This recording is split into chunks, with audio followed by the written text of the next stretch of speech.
The other day I was on Facebook, as I so often find myself doing, scrolling through my timeline and looking at memes.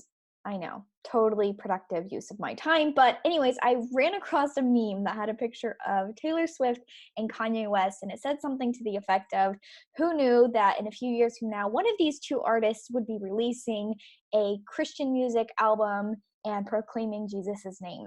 And I wouldn't have guessed it'd be Kanye West. And I laughed really hard because it is so true. Out of the two artists, Taylor Swift has gone raging liberal, come out against Marsha Blackburn, and slamming anybody who doesn't believe in homosexual marriage. Whereas Kanye West, married to Kim Kardashian and releasing some of the most filthy songs that I can't even speak about on this podcast, is coming out with an album essentially evangelizing. So we're going to talk about that today. What does that even mean? Should we believe him, or should we, as everyone's saying, wait and see? Seeing a lot of that. Does this even matter? Should we care? We're going to talk about that. Plus, we're going to talk about the comments made by the Pennsylvania state legislator that made me see red for an hour. And I'm also going to give you a quick review on Tara Westover's book, Educated. All that and more on this episode of the podcast. I'm your host, Elisa Steele.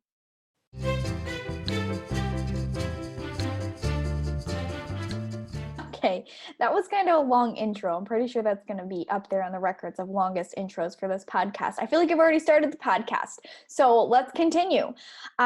Before we talk about all this Kanye stuff, which I will spend a fair bit of time on, because I did promise you last week I'd talk about it, and a lot of you have been anxious and wondering why I didn't just do that last week, so here I am making it up to you this week. Now, before I dive in, I want to first say something. A lot of y'all listen to my podcast titled Personal, and since then, and if you haven't listened to it already, you're probably not going to, but I talked about a very sensitive issue for many, many women and men, and that was a miscarriage that I suffered a couple of months ago. Well, here's the thing. Since then, I almost feel like people got a little bit scared because of how just strong I was in my language about how insensitive people are in addressing miscarriage. So first I want to set some of you at ease and tell you it's okay. It's okay to talk to women who have miscarried. It's okay, depending on the circumstances and how well you know that person, it's okay to express sorrow for them and give your condolences. And the most common question I'm getting now is that okay? Like, is what I just said, is that okay? Making people almost insecure. And I'm just thinking that is not my goal. I promise you that episode was not to bash anyone over the head or tell them not to talk about miscarriage at all. If anything, it was to encourage you to talk about miscarriage more. But anytime you're wondering, and this is my main reason for bringing it up, anytime you're wondering, is this okay to say to someone who's just miscarried or has miscarried their baby? If you're wondering, is this okay for me to say, ask yourself, what would I tell to a mom who has 3 children and one just died in a really bad car accident? How would I speak about that child? How would I speak to that mother? And no, there's no perfect way to talk to a mom or a father who has lost their child. But if you're wondering, is what I'm saying sensitive enough? Is this okay for me to say? Just think about if they had just lost their child in a car accident, and that's going to help you be more sensitive. The main thing is acknowledging that child's humanity, acknowledging that baby was their baby and it wasn't just a clump of cells, as the left likes to tell us. That's the only thing. But as long as you've got that in mind, you don't need to constantly be worrying about if what you're saying is the wrong thing. Like, there's no really right thing to say. Just always acknowledge the humanity and acknowledge that mom and that mother and father just lost their child. So I just want to put that out there because a lot of you have been wondering, a lot of you have been maybe a little bit uncomfortable in your language, and so I just want to put you at ease if those have been things that have been running through your mind since listening to that podcast episode. All right, now speaking of miscarriage language, I can't even explain to you, and maybe you'll feel the same way, I was seeing absolute red, absolutely furious. Like, I couldn't even believe what I was reading the other day when I read the comments made by Pennsylvania state legislator Representative Wendy Ullman. she made the most horrendous comments about miscarried and aborted babies. She said it was actually she was expressing opposition to a Republican-sponsored bill it's basically HB 1890, and it would require abortion clinics and healthcare facilities to bury or cremate a lost or unborn child, as opposed to just tossing the children out like medical waste, because that is the common practice right now, to just throw babies away like it's just a kidney you're throwing away, a bad kidney. No, it's a child. It is a fully human, child, and if you're a Christian, known by God. And so it's just a bill that would require abortion clinics to treat children as children and cremate them or bury them rather than throw them away. Pretty simple. But even that is too much for the left, because that means acknowledging the humanity of a child and throwing away their language of it being just a clump of cells. So her comments were, in regards to this, she said, quote, HB 1890 refers specifically to the product of conception after fertilization, which hovers in an awful lot of territory, the Democratic lawmaker said during a House Health Committee. She said, quote, I think we all understand the concept of the loss of a fetus, but we're also talking about a woman who comes into a facility and is having cramps, and not to be concrete, an early miscarriage, get this, an early miscarriage is just some mess on a napkin. Let that sink in for a minute. She literally said an early miscarriage is just some mess on a napkin. Are you kidding me? No. Oh my goodness. I can't even tell you how sick this makes me. And this is the mind frame of the left. It's not a baby. That fully wanted child that you miscarried, it wasn't a baby. It's just a mess on a napkin. No. Excuse me, Representative Wendy. No. It is not a mess on a napkin. That is a child. It is fully wanted. You try saying that in the face of the millions of women who have miscarried their babies that they desperately longed to hold in their arms, and telling them that their baby, their precious child that they're devastated over losing, is a mess on a napkin. That is sick. So sick. So, all I'm saying here is that if you're wondering how to talk to moms who have lost their babies, don't say things like this, representative, but as long as you acknowledge the humanity of a child, you're probably in the safe zone. And even if you just express to moms, hey, I really don't know what to say, and I really don't know if this is the right thing or the wrong thing, or if this is okay, but I just want you to know that I'm so sorry for your loss. Like, that's all you have to say. But don't fall into the trap that leftists have set of describing and thinking about and being unfeeling towards babies and treating them like a mess on a napkin, because they are definitely not. Even God says so. He says he knows us in our mother's womb, which means we are fully human and we have a spirit and we have a soul. Yeah, just disgusting. Anyways, before I continue on and we talk about Kanye, I'm going to ask you to take a minute to subscribe, leave a review, leave a thumbs up on YouTube if you're watching here on YouTube, or if you're over on iTunes, SoundCloud, Stitcher, wherever it is that you're listening, subscribe, leave a review, especially if you're on iTunes. It really helps with the ranking. So please leave a good word, leave a 5-star review. That would just help tremendously. And even if you want to go a step further and you're like, hey, Elisa, I listen to every one of your podcast episodes. I can't wait till they come out on Mondays. I wish you'd do more of them. If you're one of those fans, hey, do you know what I'm asking for you today is please share this. Share this with a like-minded friend or family member who you think would enjoy my content. So thank you so much in advance. Let's continue on.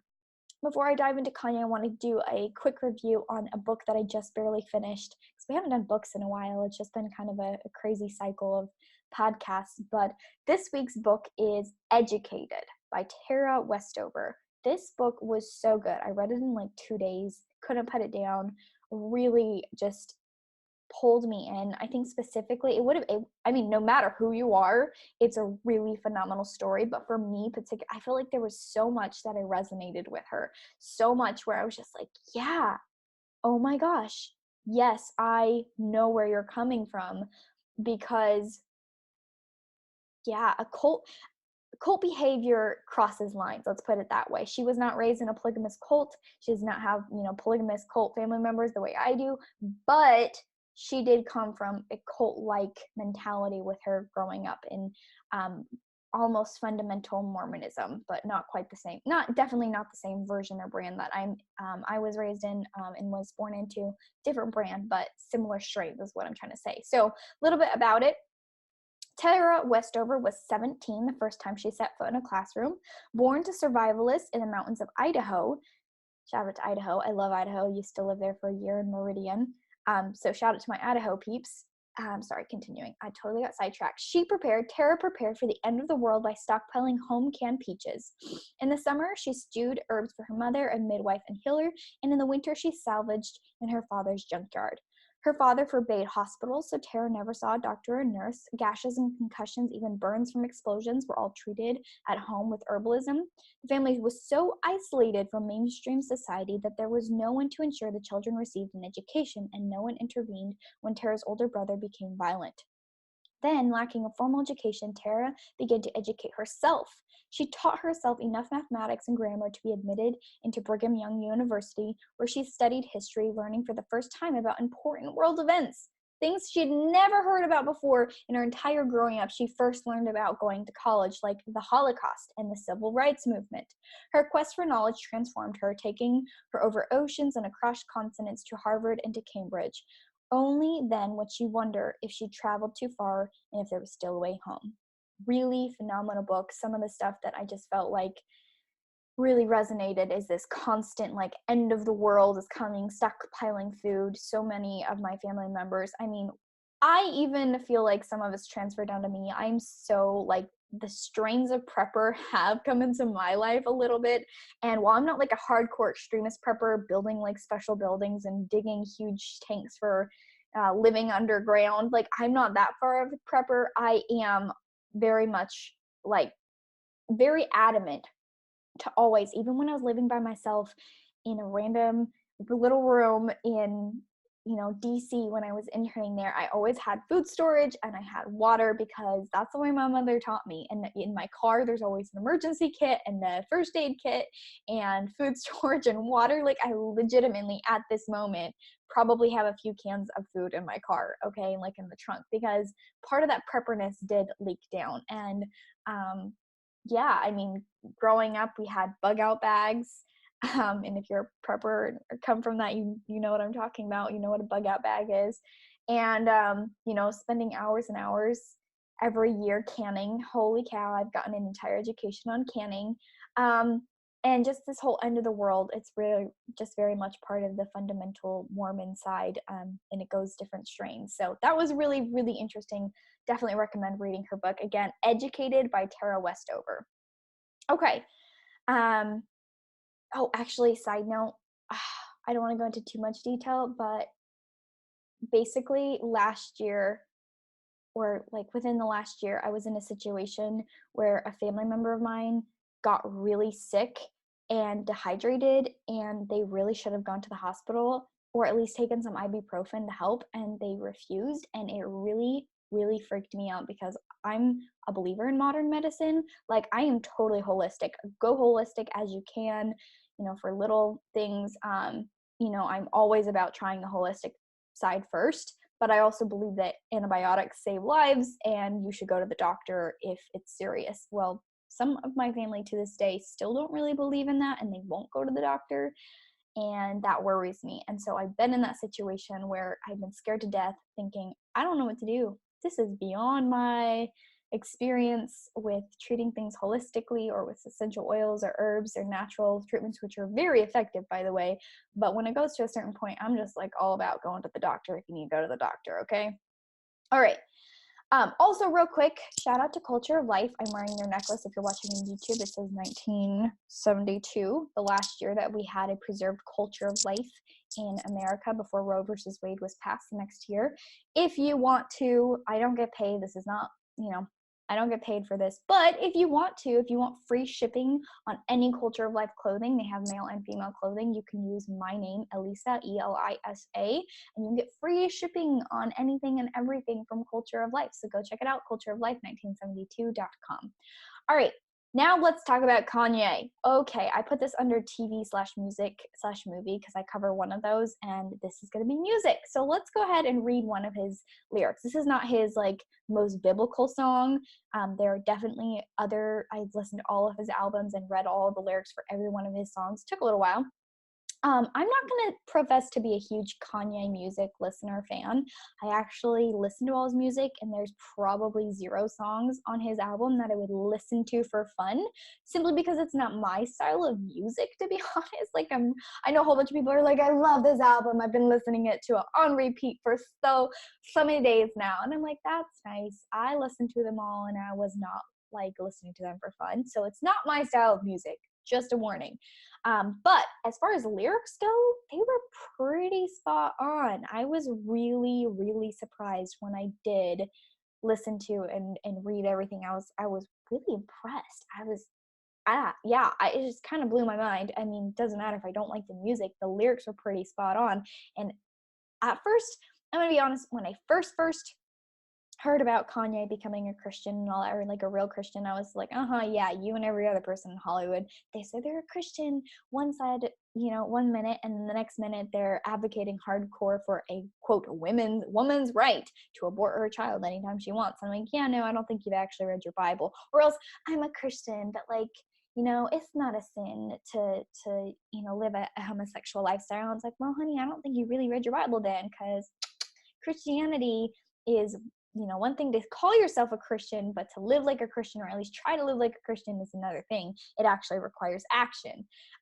Okay. Anyways, I'll get back to that. But basically, one of the songs that I think is really entertaining, it's I think it's called Closed on Sunday. Yeah, Closed on Sunday. And I'm reading it simply because I like Chick-fil-A. That's no other reason. I picked this song to read to you because I like Chick-fil-A. So Closed on Sunday by Kanye West. Closed on Sunday, you're my Chick-fil-A. Hold the selfies, put the gram away. Gram is short for Instagram. Get your family, hold y'all hands and pray. When you got daughters, keep them safe. Watch out for vipers. Don't let them indoctrinate. Closed on Sunday, you're my Chick-fil-A. You're my number one with the lemonade. Raise your sons, train them in the faith. Through temptations, make sure they're wide awake. Follow Jesus, listen and obey. No more living for the culture. We nobody's slave. Stand up for my home. Even if I take this walk alone, I will bow down to the King upon the throne. My life is his. I'm no longer my own. I pray to God that he'll strengthen my hand. They will think twice stepping onto my land. I draw the line. It's written in the sand. Try me and you will see that I ain't playing. Now back off my family, move your hands. I got my weapons in the spirit's lands. Jezebel, don't even stand a chance. Jezebel, don't even stand a chance. I mean, that's pretty solid stuff. There's really not much. I mean, I wouldn't have used that exact language, but there's nothing in there that I disagree with. And that's really basically all of his music. It is pretty solid stuff. Raising your sons, training them in the faith, keeping the Sabbath holy is kind of what I feel like he's referencing by, closed on Sunday, hold the selfies, put Instagram away. I mean, this is pretty solid stuff. I really was impressed, like I say. Now, my husband and I talked about this a lot for the last, couple weeks now. And at first my husband was like, yeah, no way. I kind of just dismissed it and thought really, I was like, yeah, whatever, sure.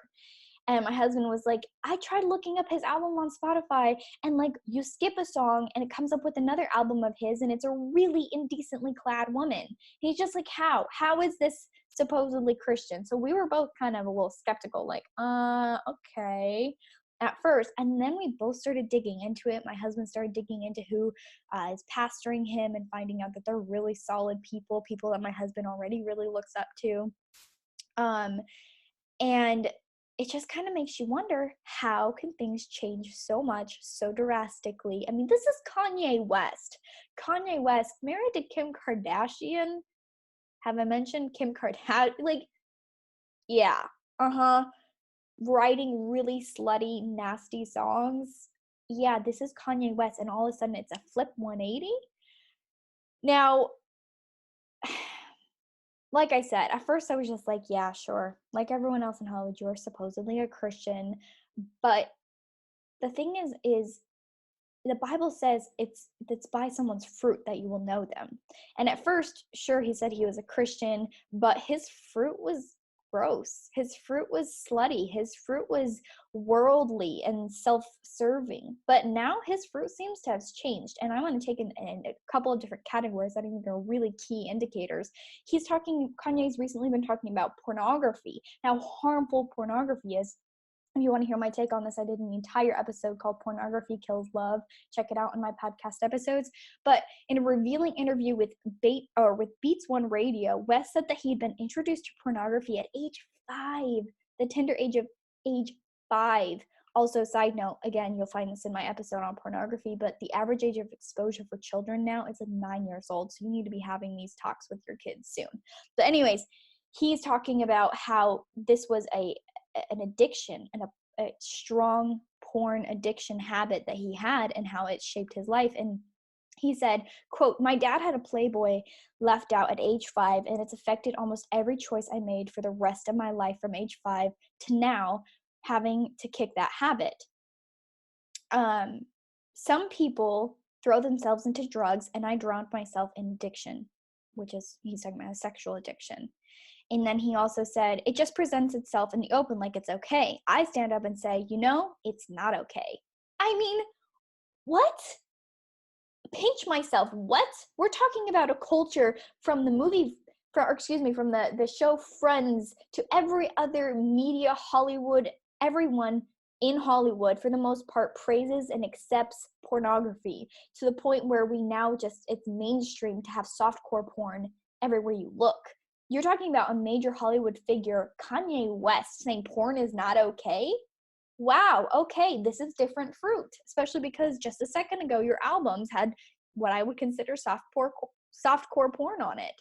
Then from sex, he talks about sex, and apparently, according to some of the articles that I've read, if you were working on Kanye's new album, he had some requests, and they were pretty strong requests and very out of the ordinary for Hollywood. In fact, he asked people not to have premarital sex while working on his album. In fact, the Billboard reported, when collaborating with others on Jesus is King, West set up some lifestyle guidelines that they would have to abide by to be part of the project. Ye-Z asked others to fast during portions of creating and also not to partake in any premarital sex at times, which he knew would receive some blowback once it became public. It seemed as if he wanted to create a process to maintain its purity while the team locked in and built camaraderie.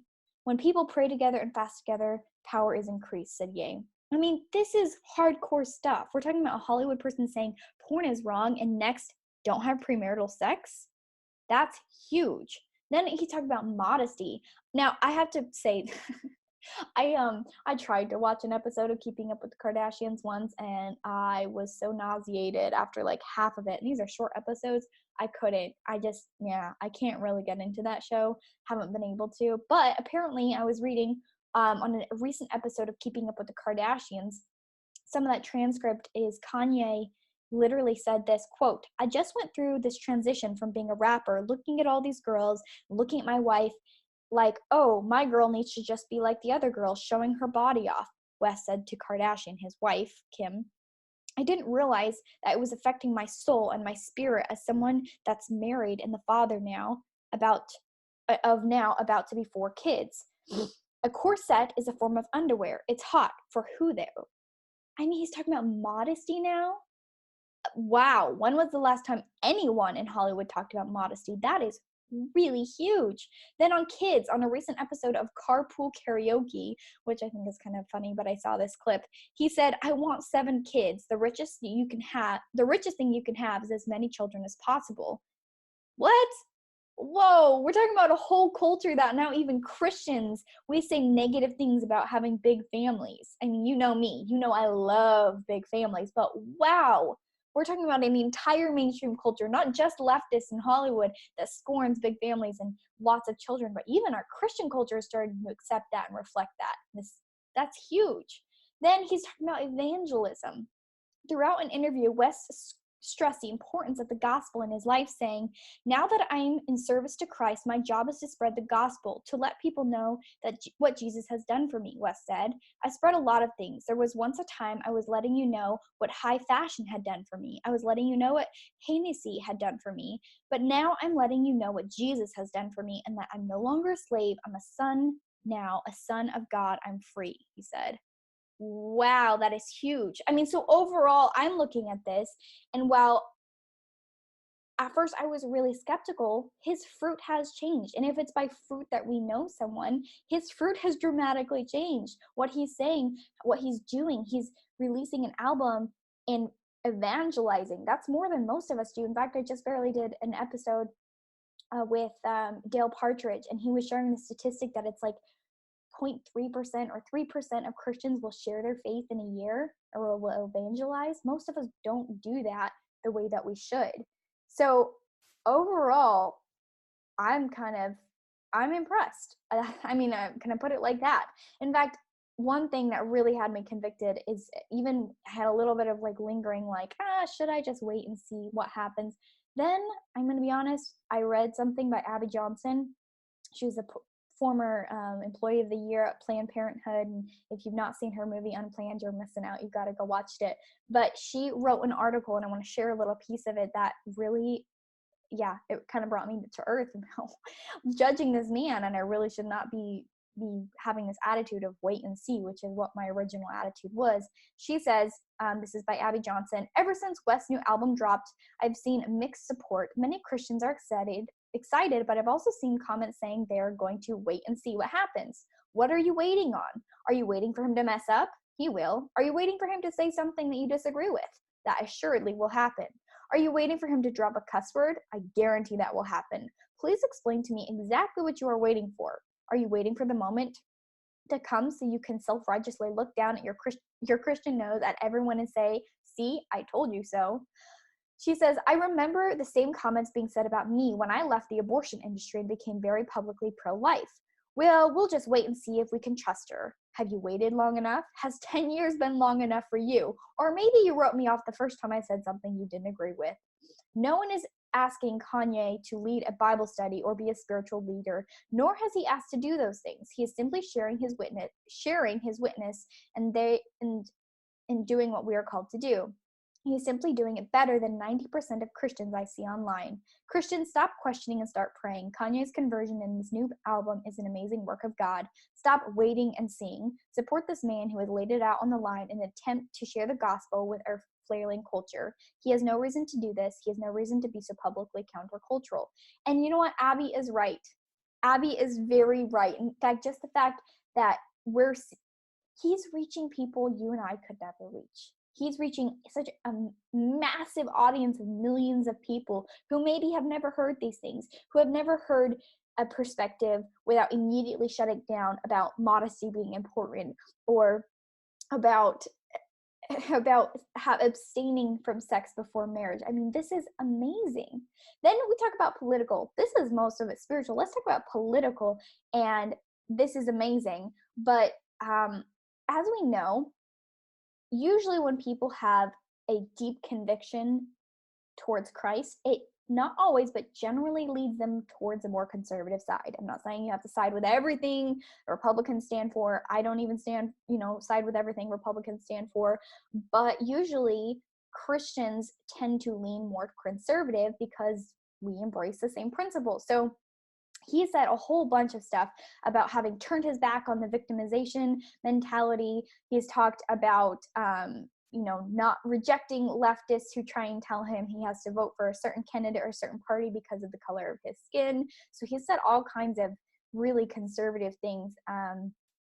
And one thing that I want to zero in on is what I believe to be the most important cause is abortion. And he said in a interview, he said, quote, "Come on, man. This is a free man talking. Democrats had us voting Democrat for food stamps for years, bro. What about Oh, what are you talking about? Guns in the 80s, taking the fathers out of the home. Plan B, lowering our votes, making us abort children. Thou shalt not kill. I can't tell y'all how to feel, but what I can tell you is honestly how I feel. Whoa. Oh no, the left sacred cow, abortion. He has just now slammed abortion, thou shalt not kill, equating abortion with killing, which is what conservatives have been saying and Christians have been saying for a long time. And now he's also indicating that Plan B, another of the left's sacred cows, is abortion as well, which I thought was so interesting. It concerned the Foundation of Consumer Healthcare. It's the pharmaceutical company that makes Plan B. It made them so concerned after he made those statement, or that quick little comment, that they came out with a statement. Here's a statement.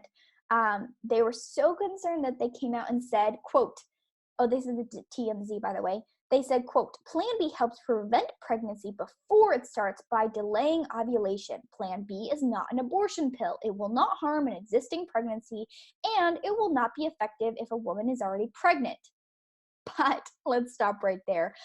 We know that's not the whole truth. We know that's only part of the truth, and they're twisting it as always, and you need to know your facts. So if you're reading this pushback and wondering, oh, I guess Plan B isn't abortion, let me assure you, yes, Plan B is an abortion. Let me explain to you.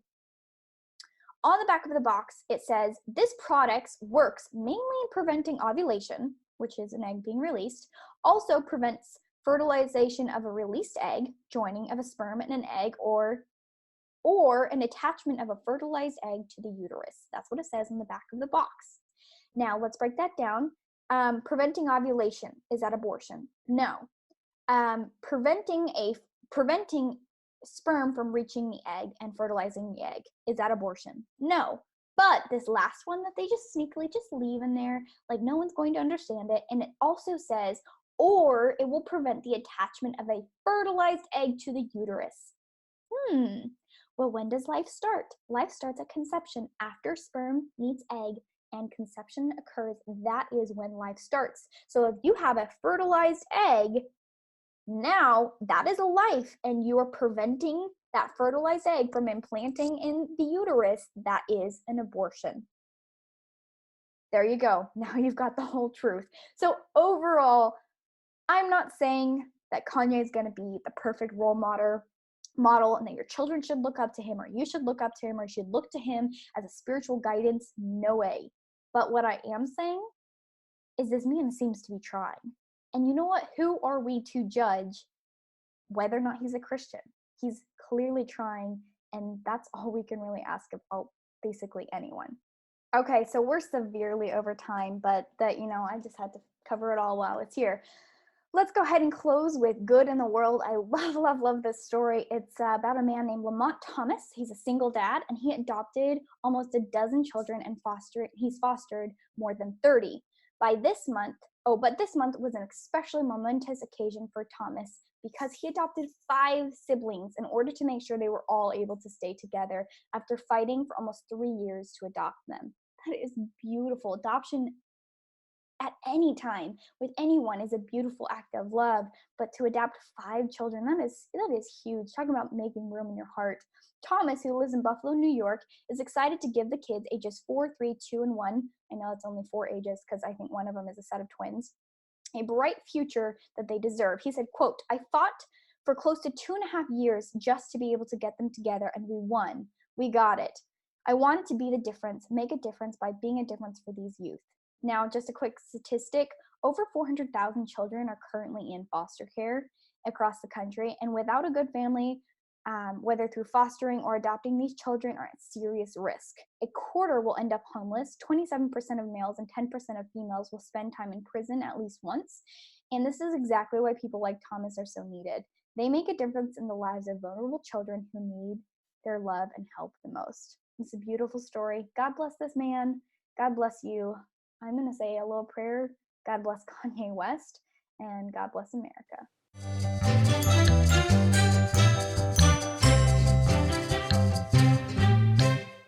Please subscribe and leave a 5-star review. That is how this podcast makes it in the Apple rankings. That's how this podcast makes it in the YouTube world. It's because of your help and your support. And you know what? As much as I love putting these together, it is a lot of work. So as a personal thank you to me, let me be candid with you. I need ya to go share this video, like, and subscribe. Thanks.